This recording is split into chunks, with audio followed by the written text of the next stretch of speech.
Ora bem, e cá estamos nós para mais O que eu nunca disse. Vamos aprender a melhor forma de um prato estar limpo, de uma panela estar bem limpinha à maneira, ou às vezes um talher estar mal posto na mesa.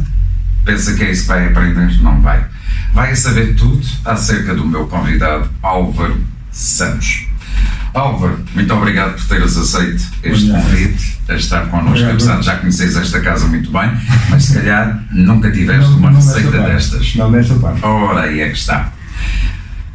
Filho único, pai, companheiro, será que é um bom garfo? Problema dele.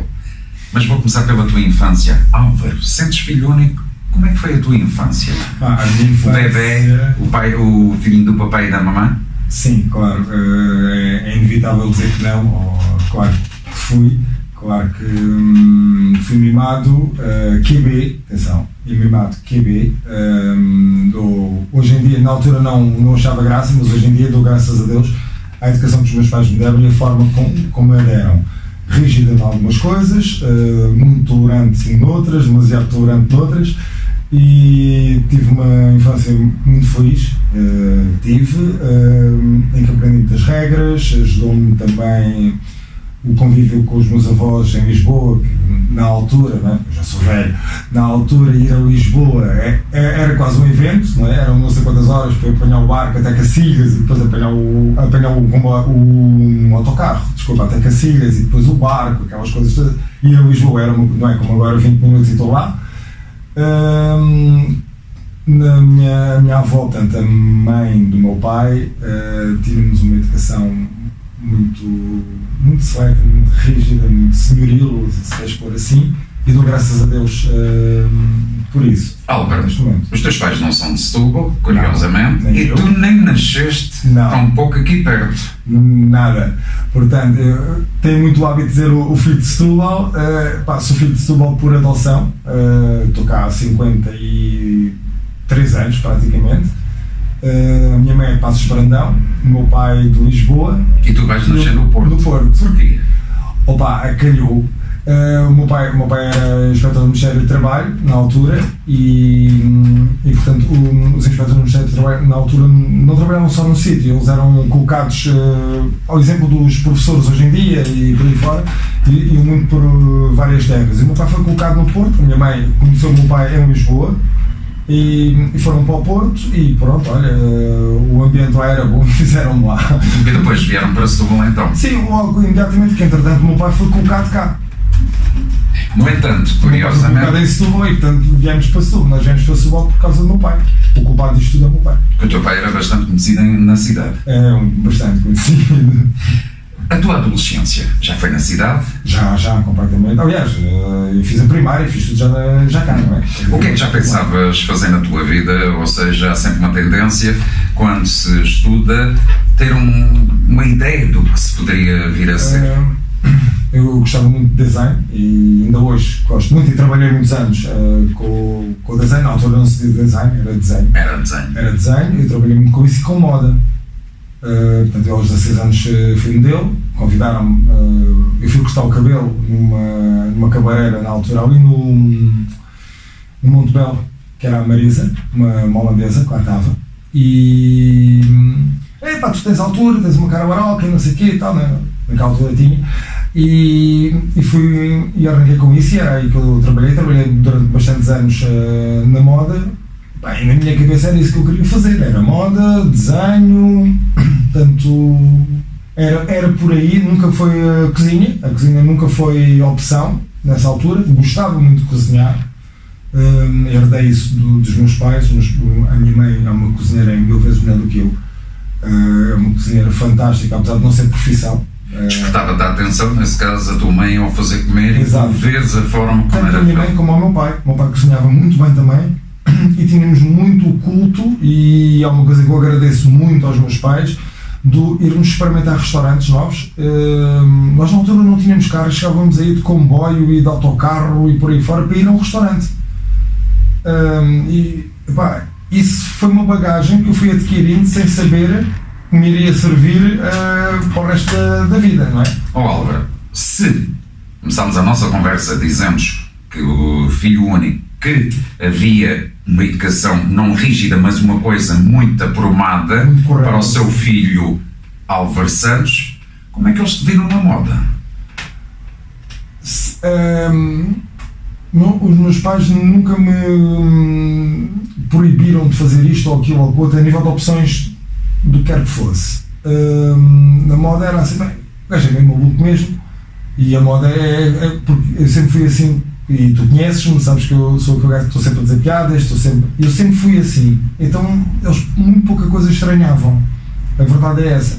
E quando foi a moda, meus pais, tipo, olha, se ele gosta, segue, faz, tirei o curso modelo, e apoiaram-me sempre nas minhas opções, aconselhando-me, não é? Tipo, olha, pá, ok, vai para a moda, vai para isto e vai para aquilo, mas pá, estuda, arranja um emprego como deve ser, porque antes disso, em miúdo, como qualquer um queria ser jogador de futebol. Na altura, ser jogador de futebol não era vida para ninguém, isto é a realidade.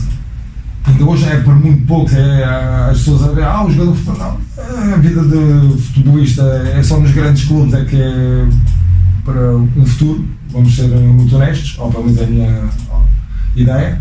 E moda não seria a profissão que o meu pai gostava que eu fosse, o meu pai gostava que eu tivesse um mistério de trabalho, por exemplo. Poderia ser uma porta aberta, porque ele tinha uma posição lá dentro que poderia pôr o seu filho a trabalhar. Portanto, a minha mãe desistiu rapidamente de eu seguir uma coisa perto da carreira dela, a minha mãe é enfermeira, porque eu nem operações posso ver, esse tipo de coisas faz-me muita impressão, e daí não dava, para médico, enfermeiro e tal, não dava, para médico também não, porque nunca estudei o suficiente para isso. A escola não era bem a coisa que eu gostava, eu tinha aquelas disciplinas que eu adorava, desenho era uma delas. Pronto, então sendo assim, não fizeste formação a nível de design? Fiz uma formação, não completei, mas ainda fiz uma formação a nível de design. Nessa fase da adolescência, há amigos que nos marcam. Ainda tens amigos dessa data? Olha, tenho, ainda conservo alguns amigos dessa altura, alguns que eram... O Montalvão era um bairro, eu tive a sorte de ir para um bairro que era muito unido, era um dos bairros mais chiques. Era um bairro eu também ainda morei lá uns tempos e recordo disso. Como tu sabes. Eu vinha de um bairro mais pobrezano e quando cheguei ali, para mim aquilo era uma diferença muito grande. Era Cascais de Setúbal, quase. Um pouco. Era isso, o bairro do Liceu, essa... E mantenho ainda muitos amigos dessa altura. Aliás, eu sou um sortudo nesse aspecto e considero-me um sortudo por ter amigos com 30, 40 e quase 50 anos e que se mantém uma amizade, que não estamos juntos todos os dias, nem nada que se pareça, há alguns que eu não vejo aos anos, mas quando nos encontramos é como se tivéssemos estado ontem juntos. Isso é muito bom, isso é muito bom. Nessa adolescência sentiste falta de ter um irmão ou uma irmã? Ou não? A minha mãe diz que sim. A minha mãe diz que eu gostava de ter um irmão ou uma irmã. Eu, como brincava isso, eu não me lembro bem disso, como é óbvio, mas como a minha mãe dizia que eu brincava no quarto sozinho e fazia duas vozes diferentes, que eu falava, perguntava e respondia, ao ponto do meu pai chegar a casa e pensar que eu tinha um amigo lá em casa. Portanto, eu nunca fui muito certo para relógio, nem falava sozinho. E eu nunca senti essa coisa do irmão. Às vezes quando vejo... Então porque fazias de tu ou de eu? Exato. Eu sou eu e tenho o tu. Eu acho que sempre fui um bocadinho bipolar por opção, sabes? É um bocadinho por aí. Não noto, às vezes quando falo com pessoas e as pessoas o meu irmão isto, aquilo, seja para o bem ou para o mal, e disse, pois não sei, nunca me chateei com o meu irmão. Os teus natais eram feitos na cidade ou tentavam juntar a família? Tentavam juntar a família, normalmente em Lisboa, ou quando a coisa corria muito bem, no Vedor, estávamos há bocadinho a falar disso, no Vedor, na casa do meu avô materno, e aí sim era uma grande festa, porque é aquelas famílias tradicionais alentejanas que junta toda a gente e mais alguma, e eram jantares grandes. Na maior parte dos casos, vou ser muito honesto, era eu, meu pai e a minha mãe. Isto porque nós não temos familiares em Setúbal, somos só nós mesmo. E isso foi complicado na minha infância, uma gestão do meu pai e da minha mãe do que é que faziam ao gaiato, que é mesmo assim. Eu aos 6 ou 7 anos de idade eu tinha a chave de casa, porque eu saía da escola, ia para casa, fazia o meu lanche, fazia as minhas coisas, porque estava sozinho, meu pai estava a trabalhar, a minha mãe estava a trabalhar, não tínhamos como, e não é como as facilidades que há hoje em dia. Eu vejo isso, né? Tenho 2 filhos, portanto vejo isso. Na altura não via isso. Nós crescemos muito mais com isso, e os natais éramos 3.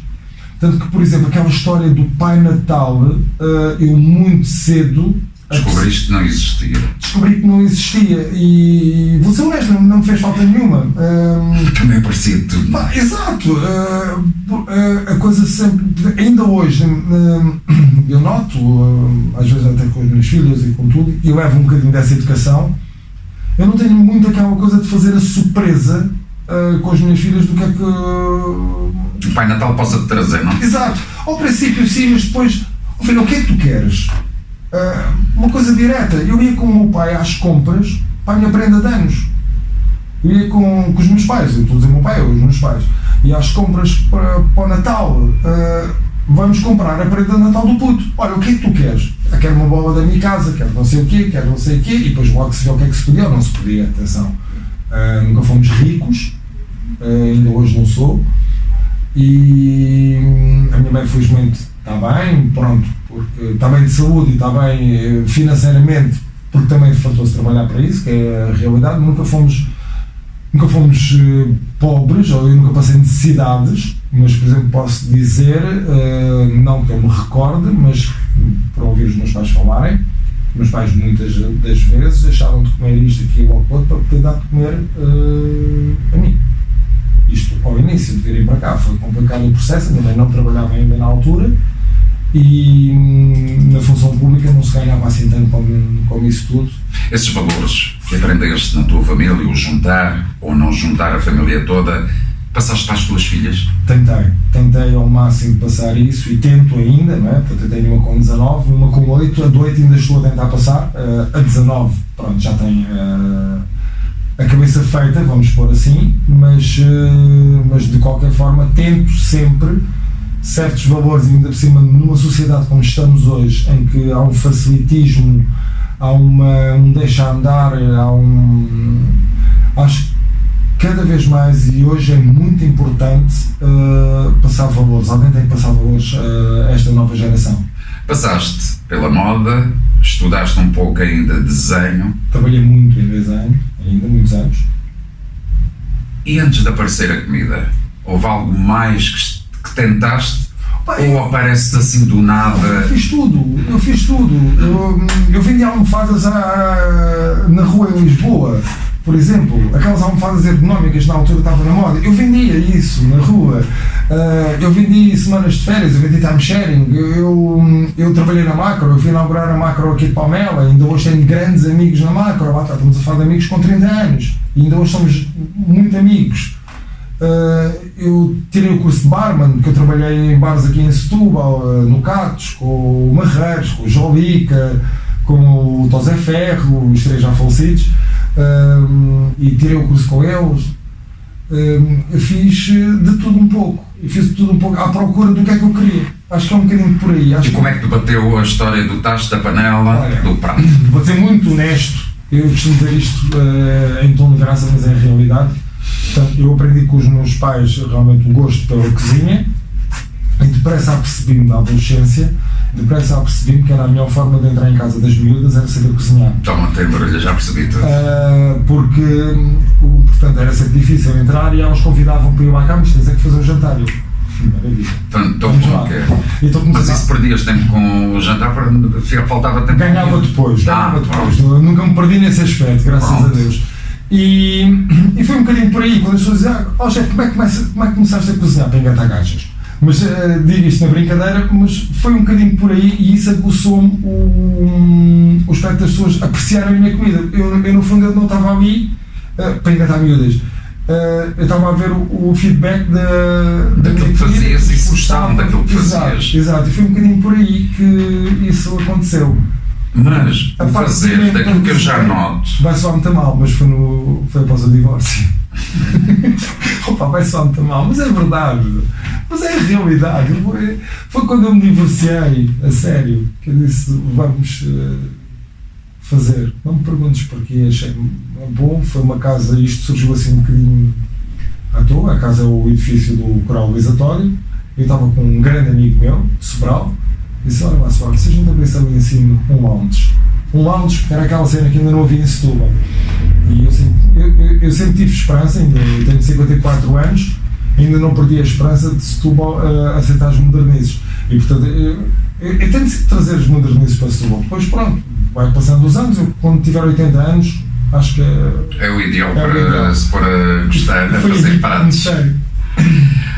De toda esta fase da tua vida até chegares à comida mesmo, há recordações que te ficam marcadas? Muitas recordações de coisas boas, de coisas más. A nível da parte de cozinha, quando eu comecei por baixo mesmo, portanto, eu não tinha curso, não tinha nada. Quando tirei o curso já era chefe, porque achei que devia tirar o curso. E eu comecei a lavar cozinhas e comecei a preparar um arroz, comecei a fritar batatas e a lavar cozinhas. Portanto, eu comecei assim. E hoje em dia, quando eu estou a trabalhar num hotel ou numa coisa, não é o caso neste momento, faço outro tipo de serviço neste momento, mas costumo dizer, vocês todos juntos nunca lavaram metade do que eu já lavei de cozinhas. Eu, como chefe executivo da pousada de Évora, faltava a copeira, eu despia a jaleca, vestia uma t-shirt, senão vocês continuam a fazer o vosso trabalho, eu lavo a louça.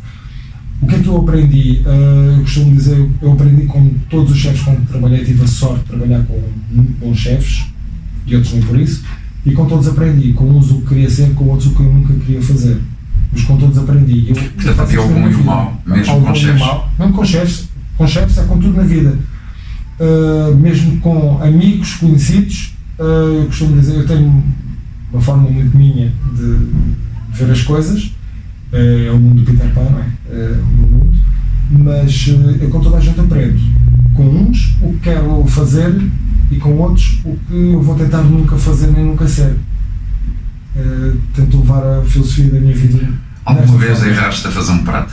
Imensas vezes. A nível de tempero, a nível daquilo que poderia ser bom e não foi? De ser muito mal, de mesmo? Não resultar, de correr pessimamente. Eu tive um jantar uma vez para 80 pessoas que correu pessimamente. Mas da tua parte? Da minha parte. Ou porque experimentaste algo que não era o ideal? Não, uma coisa que eu já tinha feito imensas vezes e que naquela vez, porque sabes que a gente arranja sempre desculpas.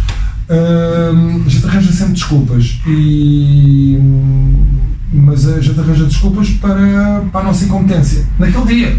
E se és incompetente um dia é muito bom porque ensina-te a não o cometeres na próxima vez. Mas sim, já errei muita vez, já fiz pratos muito maus, já fiz pratos deliciosos, deixa à parte, mas já fiz, e eu não tenho falsa modéstia, eu sou realmente muito bom no que faço dentro daquele estilo de cozinha que eu faço. Atenção, é a minha cozinha, é a minha forma de cozinhar, tenho uma forma muito própria, mas já fiz pratos horríveis. Chegaste a ser criticado?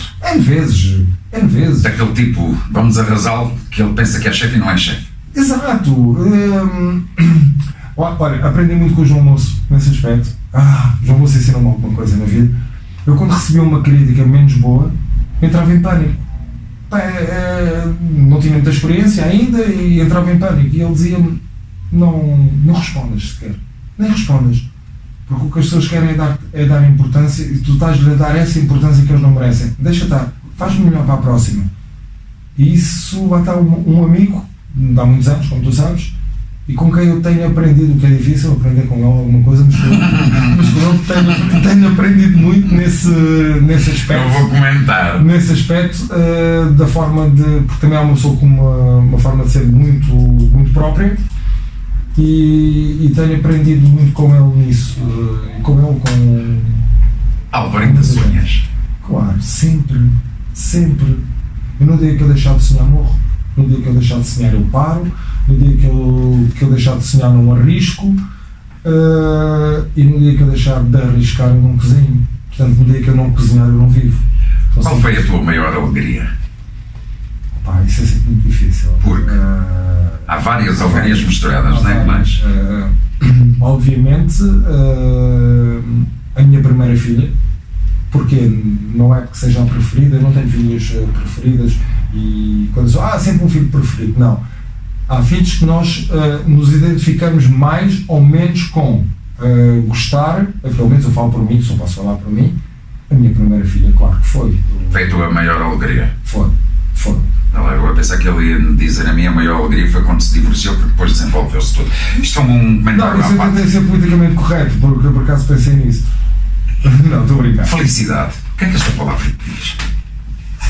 Opa, felicidade. Porque ela tem muitas formas de o ser. As pessoas às vezes, ser feliz, ter uma mulher ao nosso lado, uma companhia, isto e aquilo. Há muita felicidade. Já vi que tu és um homem feliz a nível de família que tiveste. Sim, sou um homem feliz. Continuas e falas com o brilho da tua mãe, do teu pai, portanto, isso tem a ver. Eu continuo a ser uma pessoa feliz, inconformada, sempre, mas sempre fui. Portanto, aquela felicidade que eu tenho nunca me chega, quero mais. Felicidade é uma coisa demasiado momentânea. O que é? Tu podes estar feliz neste minuto e daqui a pouco deve ter chorar. Exato, e até podes chorar de felicidade. Não, pode, isso tem a quem quer. E portanto, a felicidade a mim não me diz muito.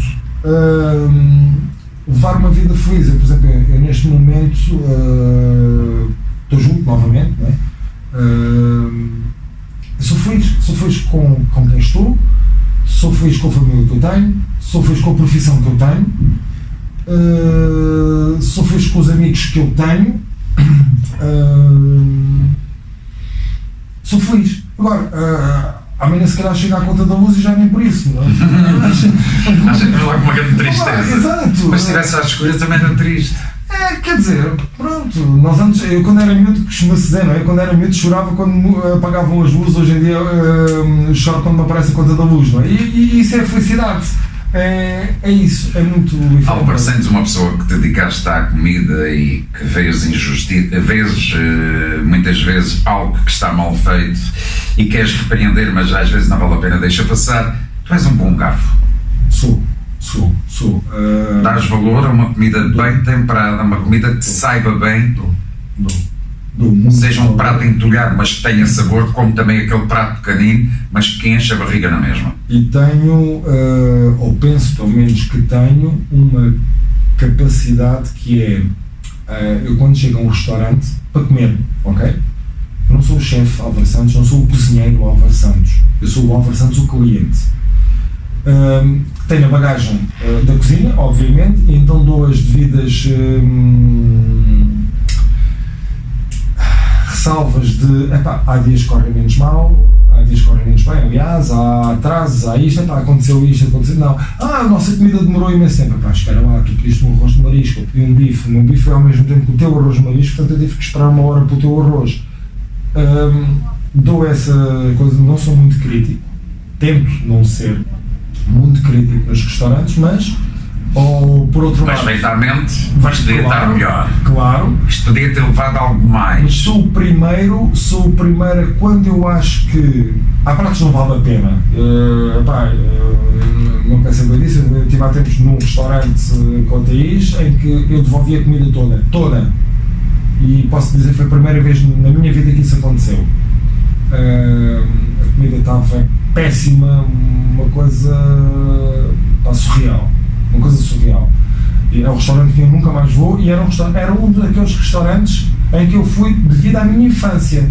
Porque na infância aquele restaurante tinha muitas entradinhas, muitas coisas, era maravilhoso. Eu vou dizer ao ferry-bota, eu não tenho problemas nesse aspecto. Sabes que eu digo o que tenho para dizer. Penso que é uma casa que já mudou das gerências. Eu penso que é a filha, segundo o que me falaram, não sei, eu sei que aquilo olha, foi péssimo, foi ao ponto de eu devolver a comida toda e ir-me embora para o meu restaurante favorito, que é o Copador. Diz-me uma coisa.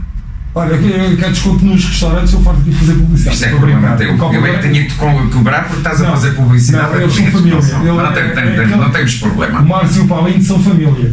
A gente aqui até pede, se não falarem nomes, também não é por aí. As pessoas são livres de tal. Injustiça. O que é para ti a injustiça? Opa, há muita injustiça. Vou falar no campo profissional. é injusto o que toda a gente na hotelaria e restauração trabalha e recebe o que recebe, e os patrões pagam o que têm que pagar de licenças de impostos disto e daquilo e daquilo outro. É injusto aparecerem pessoas na televisão que são famosas porque por isso simplesmente tiveram não sei quantos dias fechados numa casa a dizer disparados e que não têm, e têm o cérebro do tamanho de uma van quando está inchado. É injusto pessoas falecerem por doenças, isto, aquilo e aquilo outro, quer dizer, é injusto o que se faz em nome da religião, há tanta coisa injusta. Na comida há injustiça. Enquanto agora há pouco estavas a falar de aparecerem às vezes em televisão isto e aquilo, com nomes que muitas vezes tu dizes, mas porquê? Exato. Se afinal... Agora aí coloca-se também tal coisa, na televisão aparecerem os chefes, isto, aquilo, os cozinheiros e por aí fora. O injusto ou não injusto, nós estamos a falar do fator cunha espetáculo, ponto. Aquilo é um espetáculo. Eu acho que é injusto o Chacal ter tantos patrocínios. Por exemplo, eu acho injusto. E digo-lhe isto a ele, eu acho injusto. Eu, pessoalmente, acho injusto algumas estrelas Michelin e vejo pessoas que fazem um trabalho maravilhoso que nem sequer estão na lista dos... Nem nunca passaram por lá, nem estão na lista dos... Vamos ver se... Nem os inspectores lá foram. E não estou a falar de mim, atenção, não estou a falar de mim, estou a falar de outros. Eu sou aquele num local onde eu fui trabalhar, disseram, chefe, vamos ganhar uma estrela Michelin? E eu perguntei diretamente, tem dinheiro para isso? Porque tem que ser paga a estrela? Pronto, acho que disse tudo. Só perguntei isso. E a pessoa, pronto, então se calhar vamos fazer outra coisa. Parece uma boa ideia. Não que eu seja, atenção, não estou aqui a dizer que eu sou um chefe para ganhar estrela Michelin. Sim. É injusto teres um chefe em Setúbal que diz que tem uma estrela Michelin e não tem? É injusto para todos os chefes que fartaram-se de trabalhar para ter uma estrela Michelin. Isto é injusto. Isto é uma aldrabice, é uma vergonha. Pessoalmente eu acho uma vergonha. Por exemplo, Setúbal só teve uma estrela Michelin. Foi no Clube Naval. E ninguém sabe quem era o chefe na altura, ninguém se lembra. Isto já foi há 30 e tal, 40 anos quase. Desilusão. Tenho apanhado muitas. Tantas. Em que áreas? Na área pessoal. Na área pessoal? Na área profissional também. Vou começar para a área profissional, que é mais fácil. Fui inaugurar um clube na Quinta do Lago, em que era de uma vedeta da televisão e por aí fora, um ator de telenovelas, em que estamos a falar de um sítio espetacular, em que se gastou milhões em pôr aquilo lindo, com 40 medusas vivas em aquários, em que as luzes foram postas pelo mesmo técnico que cria o show de luzes da Lady Gaga, em que eu tinha uma jaleca, tenho uma jaleca do Nuno Gama, do amigo Nuno Gama, mas que eu nunca tive dinheiro para comprar uma jaleca para ele. Aquele sítio ofereceu-me duas e depois foi um flop. Só tinha isso, só tinha imagem. Mais nada, neste momento já não existe. Foi uma grande desilusão para ti. Uma grande desilusão, apostei muito naquele espaço, apostei muito em trabalhar para a estrela. Foi a primeira vez na minha vida que eu trabalhei para uma estrela. Tentei trabalhar para uma estrela e consegui que eu tivesse comida todos os dias para as pessoas irem ao restaurante, já não foi mal, quanto mais agora à estrela. Enfim, a nível pessoal, tenho apanhado ultimamente grandes desilusões com amigos. Consideravas amigos? Considerava amigos, alguns há muitos anos, e tenho apanhado muitas desilusões. Eu estou junto com a Thaís, como tu sabes, uma brasileira, e por causa disso não perdi, porque se perdi é que não eram amigos. Por isso eu disse amigos. Mas percebes? Estou a pôr, mas há muitos anos em que basicamente deixaram-me de falar, trataram mal a minha companheira e eu não admiti isso a ninguém, eu não faço isso a ninguém. Já me conheço há uns anos, eu tenho que ser, sou uma besta, como eu costumo dizer, mas sou uma besta direta, mas não trato mal ninguém. Nem quem trabalha comigo eu trato mal, muito menos quem trabalha comigo, muito menos o companheiro de uma amiga ou de um amigo meu era incapaz disso, e já estive N vezes situações com o companheiro dessa pessoa ou a companheira, eu detestar a pessoa. Não gosto da pessoa, eu não sou obrigado a gostar da pessoa. Mas enquanto ela estiver com aquele meu amigo ou aquela minha amiga, respeito e sou cordial. Cordial. Não lhe digo, olha, amanhã vamos os dois beber um café. Não, que aquela se lixe e seja atropelada por um caminhão. Mas enquanto estiver com aquela pessoa, eu trato-a bem. E isso não aconteceu comigo e posso ser magoado. Desiludiu-me muito. E pior, acho que pior que magoar, pior do que a pessoa ficar ofendida, pior que isso tudo, é a desilusão. A desilusão não sei se tem cura, o resto podes perdoar. A desilusão não é fácil. Quase a pensar onde é que eu errei para ter escolhido este ou aquele amigo, ou aquele que eu fiz. Exato. Para o tal amigo que era amigo, que mostrou que não era amigo. Sabes que eu sou aquela pessoa que diz muito, os amigos é aquela família que tu escolhes. Porque a outra tu não escolhes, não é? E às vezes digo assim, olha, pois, onde é que eu errei? Lá está.